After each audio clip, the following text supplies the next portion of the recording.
Visi, aš ir vėl su jumis, Jolanta, ir su jumis kanalas Taro gyvenimo ir meiliai. Ir šį kartą norėčiau pasižiūrėti 3 variantus, atsakymus į vieną klausimą jūsų. Galbūt jūs turite klausimą dėl nekilnojamo turto įsigijimo arba pirkimo kažkokio šiais metais, ar jums pavyks, arba jeigu jūs norite, jeigu jūs planuojate įsigyti, ar tai būstą, ar antrą būstą, ar poilsio namus pajūryje, ar prie vandenyno, ar kitoj šalyje, ar žemės sklypą, ar pradėti statybas, na, tokias su nekilnojimu turtu susijusias investicijas. Galbūt jūs netenkina gyvenamoji vieta, kurioje dabar esate, ir tiesiog norėtumėte pakeisti, pereiti iš vieno buto į kitą, iš vieno namo į kitą, kažkaip tai kažką parduoti, kažką pirkti. Na, kaip mes čia pasižiūrėsim visą tai. Bus 3 atsakymų variantai, aš išdėliosiu. Jūs pasirinkite 1, 2 arba 3, arba užduokite skirtingus klausimus 3 variantams. Vienam vieną klausimą, kitam kitą klausimą, trečiam trečią klausimą. Susijusiu su trečiu klausimu, tarkim. Pasižiūrėsime išprotėjusio mėnulio kortomis, nes kartais mūsų pasąmonė tokia. Kartais būna, kai mes kažko labai norime, tai tiesiog net iškreiptai kažko, net neekologiškai norime kažko, būtent ten ir niekaip kitaip, ir tik to, ir nieko daugiau. Na va, kur tik jie sako, mes jau pasiruošusios, tai svarbi tema. Taigi, aš dėliosiu, ar pavyks. Jeigu planuojate, jeigu neplanuojate, tai čia tikriausiai jums netinka. Jeigu planuojate, ar jums pavyks įsigyti, arba ten nusipirkti dar kažką, ir kodėl pavyks, ir rezultatas į ateitį. Kas jūsų laukia, kai jūs tai įsigysite, arba kas jūs laukia, jei neįsigysite. Jeigu bus negatyvios kortos. Taigi, 1 variantas. Na gerai, įsidėliu. Ar jums pavyks šiemet įsigyti nekilnojamą turtą? Ar tas turtas, kodėl jums pavyks arba nepavyks, ten buvo taip arba ne, kodėl pavyks arba nepavyks, ir kokia situacija, kokios pasiekmės to viso reikalo. Kokios pasiekmės jūsų laukia to, kad jūs įsigysite arba jūs nepavyks įsigyti. Taip, 2 variantas. Ar jums pavyks įsigyti nekilnojamąjį turtą šiemet? Kodėl jums pavyks arba kodėl jums nepavyks? Ir kas jūsų laukia, kokios perspektyvos įsigijus, arba jeigu šiemet neįsigysite. Na ir 3 variantas, ar jums pavyks įsigyti nekilnojamą turtą šiemet? Kodėl jums tai pavyks, arba kodėl jums tai nepavyks? Ir kokios perspektyvos jūsų laukia, jeigu pavyks arba nepavyks. Nu, kaip sakoma, kažkas turi tikrai labai daug pergyvenimų susijusių su šito klausimu. Kažkas labai neramina. Taigi, mėlyjei, pasirinkote 1, 2, 3, arba tuo pačiu klausimu renkatės variantus, arba skirtingus klausimus užduodat skirtingams variantus, su skirtingu objektu, tarkim. Gerai, pradedam. 1. Ar jums pavyks įsigyti nekilnojamą? Jūs labai ieškote. Pažas lazdų yra labai aktyvus. Jūs tiesiog ieškote aktyviai. Jūs tiesiog skambinate, žiūrite skelbimus, teiraujatės draugų, stebite, vertinate situaciją, rinką. Na, žodžiu, kaip sakoma, vienas netikslus žingsnis ir jūs paslysite. Šitas pažiukas jis vaikšto ledu su kojukais. Su tom lazdom tokiom, kurios jį pakelia aukščiau, reiškia horizonto, kad jis toliau matytų, bet jeigu jis neteisingai pasirinks, jis paslys ir jo planas žlugs. Taigi, kodėl jums, jūs čia paieškose, ar jums pavyks? Na, 7 lazdos. 7 lazdos yra, kad jūs kažkaip labai jums netinka viskas. Vat vis ne tai ir ne tai, jūs labai ieškote, viskas tvarkoj, bet vis ne tai, ką randate, tai jums netinka, ką jūs randate. Jūs jau iš tikrųjų net susipainiojate, ko aš noriu, aš nežinau, ir kas man tiktų. Vienas per brangus, kitas yra pigus, bet jis netinka, jis apiplyšęs, jis ne prie kelio, dar kažkur. Žodžiu, yra situacijos tokios, kad jums daug kas netinka. Jūs aktyviai ieškote, bet jums daug kas netinka. Ir ar įsigysite, ar neįsigysite, na, pasaulis, kaip čia pasakyti.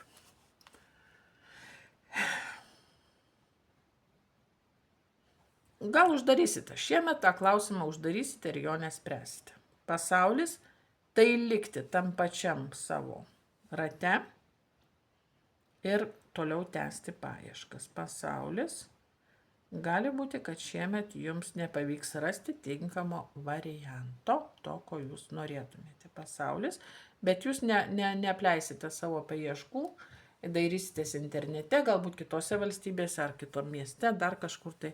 Na, žodžiu, aktyvios paieškos tęsis. Rezultatas, pasaulis, pereiti kitą lygį nepavyks. Persikelti kažkur tai nepavyks. Tai va. Tai pirmas variantas, kaip ir paieškos vyksta, daug kas jums netinka, jūs dabar jau net nežinote, ko jūs norite, nes tai, ką randate, netinka, žodžiu, taip toliau. Tai kol kas nepavyks. Žiūrime antrą variantą. Ar jūs šiemet įsigysite nekilnojamo turto? Gali būti, kad jums trūksta pinigėlių. Jūs labai norite, bet trūksta pinigėlių. Ir dar kažkas jų prašo, dar ateina iš paskos tokia moteris ar kažkas iš šeiminykščių. Duok pinigėlį, perkam tą, bet jūs taupote. Jūs labai taupote, nes labai norite įsigyti dar kažką, kas jums labai svarbu. Ir ar pavyks, kodėl? Na, pagal šitą kortelę ar pavyks ar ne, nepavyks. Jūs liksite prie to, ką turite, saugosite pinigėlius, kaupsite, dar vis kaupsite pinigėlius ir išliksite su tuo, ką turite, nes gali būti, kad jums reikia imti kreditą.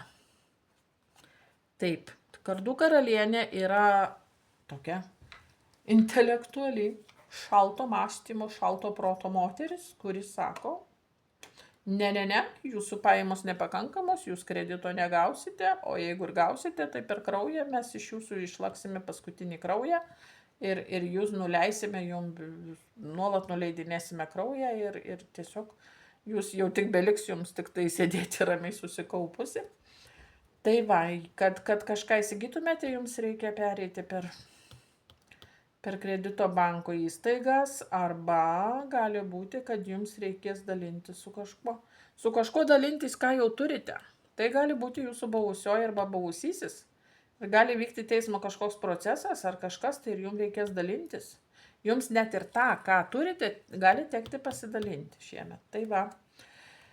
Na ir žvaigždė sako perspektyvos su viltimi į ateitį. Jei ne šiemet, tai kitą metą jūs tikrai kažką įsigysite. Šita žvaigždė metus laiko teks kažkaip gydyti tas žaizdas savo visas, jeigu reiks su kažkuo dalintis kažką. Jeigu reiks imti kreditą, tai reikės sukaupti pakankamai lėšų, kad kitą metą jau galėtumėt kažką įsigyti savo. Bet jūs vilties neprarandate ir nepraraskite pagal šitą kortą, turėkite viltį. Šitas procesas, jeigu yra toks skausmingas, kur reikia kažkam kažką atiduoti, dalintis, tai jis praeis jums skausmingai, bet jūs turite viltį, jūs turite svajonę, kad dėl kažko tą darote. Tai va taip, manyčiau, kad nekilnojamo turto šiemet jums nepavyks. Gerai, žiūrime trečią variantą. Trečias variantas taip, ar jums pavyks? Labai įdomi šita korta, ar ne?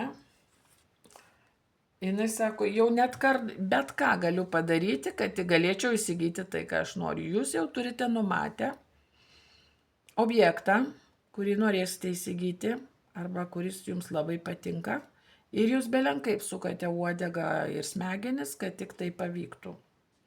Na, pagal šitą kortą tai reiks eiti tokiais aplinkiniais keliais, gal kažkokias pajamas slėpti, gal kažkur kažkokiu pasiskolinti, kažkam gražiai prisuokti jausis, kad jums duotų tų pinigų, kad patikėtų jūsų tuo planu, kad jums tikrai to reikia ir kad tai bus labai gerai. Nu ir pažiūrime, ar tai bus labai gerai. Kodėl? Čia gali jums pavykti, nes kol kas jūs tik labai planuojate, jūs jau žinote, ko norite, bet labai reikia suktai elgtis, niekam nepasakoti, ko jūs norite ir kad jūs ten planuojat kažką įsigyti. Tai žodžiu, kol kas niekam nesakyti apie tai ir tik tai kaupti resursus, šniukštinėti situaciją. Ir dar žiūrėkite, kad kas jūsų neapgautų, tas turtas ar tikrai yra vertas to, ko ten prašo, kiek už tą pinigėlių kokių prašo. Na, žiūrėkit, ar ten koks sklypas nėra su kokiais paviršiniais vandenimis ar kokiais elektros laidais pereinančiais.